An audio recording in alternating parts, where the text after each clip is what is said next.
પોતાની વાલોડિયાના રહ જેવી તલવાર અને ખંભામાં 12 નંબર જોટો લઈ અને ખુદ મોહમ્મદ બેગડો આવ્યો અને કીધું કે મોમા, એ કાનિયા, આ બધું હું ધતિંગ કર્યું છે, આ બધું બંધ કરો, બંધ કરો.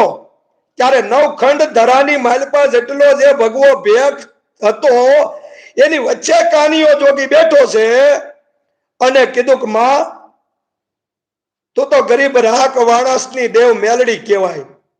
એ માં, હવે ધણીનો કોઈ ધણી નહીં, આજ ધોળકાનો ધણી આવ્યો છો. અને જો આજ મને પૂછશે સવાલ જવાબ કરે અને એ કહેતા જો પાછી પડે મારી હવા વેતની નાગણી મારી મેલડી નો કહેવાય. અને ત્યારે પછી કીધું કે આને તું ઢોંગ જતિંગ સમજસ ને કે કાનિયા, જો તારી પાસે દેવ હોય ને તો મારી આ રોજી આ ઘોડી છે એના પેટની માલપા એક 7મો 9મો મહિનો જાય છે. એ 9મા મહિનાની માલપા એના પેટની માલપા હું છે એ કહી દે કાનિયા જોગી તારી મેલડીને માનું. અને ત્યારે કીધું બસ બાપ એટલું જ કેવું છે ને